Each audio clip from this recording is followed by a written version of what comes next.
নমস্কাৰ বন্ধু বান্ধৱীসকল, আপোনালোকক স্বাগতম জনাইছো আমাৰ এই ইউটিউব চেনেললৈ। বন্ধু বান্ধৱীসকল, ফাইনেলি 2024 চনৰ যি নিউ ভোটাৰ লিষ্ট সেইখন ইতিমধ্যে আহি পৰিছে। আপোনাৰ নামটো শুদ্ধকৈ সেই লিষ্টখনত আছে নে নাই কেনেকৈ জানিব, সবিশেষ জনাম আজিৰ এই ভিডিঅ'টোত। কেনেকৈ চেক কৰিব, কেনেকৈ ডাউনলোড কৰিব, সম্পূৰ্ণ প্ৰচেছটো দেখুৱাই দিম ষ্টেপ বাই ষ্টেপ। চাই থাকক ভিডিঅ'টো।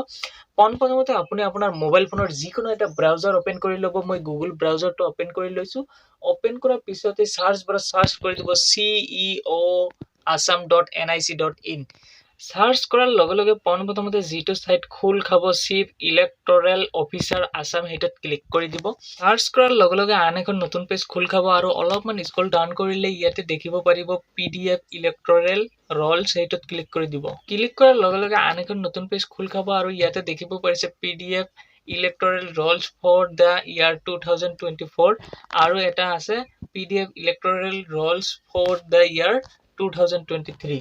আমি যেহেতু 2024 বৰ্ষৰ যি নতুন ভোটাৰ লিষ্টখন মুকলি হৈছে সেইখন চেক কৰিম, সেইকাৰণে এই প্ৰথম যিটো অপশ্যন আছে PDF electoral rolls for the year 2024, সেইটোত ক্লিক কৰি দিব। ক্লিক কৰাৰ লগে লগে আন এখন নতুন পেজ খোল খাব আৰু ইয়াতে দেখিব পাৰিছে ষ্টেটটো অট'মেটিক চিলেক্ট হৈ যাব। তাৰপিছতে আপুনি আপোনাৰ ডিষ্ট্ৰিক্টটো চিলেক্ট কৰি ল'ব ইয়াৰ পৰা। তাৰপিছতে ইয়াতে দেখিব পাৰিছে এছেম্বলি কনষ্টিটুৱেঞ্চি। এইটো মষ্ট ইম্পৰ্টেণ্ট কথা হ'ল যে বৰ্তমান যিহেতু এছেম্বলিবিলাক চেঞ্জ হৈছে, কোন ঠাইৰ পৰা কোন ঠাইত কোনটো সংযোগ হৈছে, এইটো প্ৰথমতে জানি ল'ব আপোনাৰ এছেম্বলি কোনটো হয়। ইয়াৰ পৰা আপোনাৰ এছেম্বলিটো চিলেক্ট কৰি ল'ব।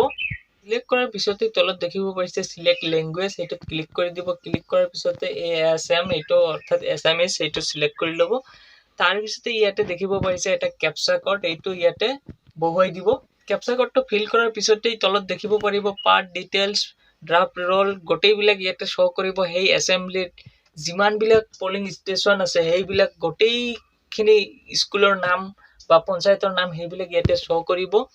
ইয়াত বহুকেইখন আছে, ইয়াত দেখিব পাৰিছে। ইয়াতে তলত দেখিব পাৰিছে শ্ব' ৰেকৰ্ডছ 20, এইটো আপুনি 40 কৰি ল'ব। তথাপিও যদি চেক কৰিবলৈ আপোনাৰ অসুবিধা হয়, ইয়াতে দেখিব পাৰিছে এটা ইৰৰ চিন আছে, সেইটোত ক্লিক কৰাৰ লগে লগে আন এখন পেজ শ্ব' হৈ যাব। তথাপিও যদি আপুনি অসুবিধা পাইছে, ইয়াতে ওপৰত দেখিব পাৰিব চাৰ্চ অপশ্যন আছে, ইয়াতে চাৰ্চ কৰি দিব। আপুনি কোনটো ঠাইত আপোনাৰ ভোটটো প্ৰদান কৰে সেই ঠাইডোখৰৰ নাম এণ্টাৰ কৰি দিব। যিখন স্কুলত বা যিখন পঞ্চায়তত আপুনি আপোনাৰ ভোটটো প্ৰদান কৰে সেই ঠাইৰ নামটো বহুৱাই দিব। বহুৱাই দিয়াৰ লগে লগে ইয়াতে দেখিব পাৰিছে পঞ্চগাঁও হাই স্কুল, ইষ্ট ৱেষ্ট মিডিল, সকলোবিলাক আহি গৈছে। আপোনাৰ কোনটো চাইডত হয় সেইটো আপুনি চিলেক্ট কৰি ল'ব। মই জাষ্ট এটা চিলেক্ট কৰি লৈছো। চিলেক্ট কৰাৰ পিছতে ইয়াতে দেখিব পাৰিছে এটা ইৰৰ অপশ্যন আছে, এইটোত ক্লিক কৰি দিব।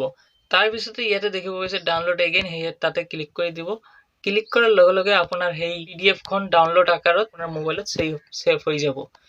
বন্ধু বান্ধৱীসকল, কেনেকুৱা লাগিল আজিৰ এই ভিডিঅ'টো? যদি ভিডিঅ'টো ভাল লাগিছে আপোনাৰ বন্ধুবৰ্গলৈ শ্বেয়াৰ কৰি দিব আৰু চেনেললৈ নতুনবাৰৰ কাৰণে আহিলে চেনেলটো ছাবস্ক্ৰাইব কৰি বেল আইকনটো বজাই দিব।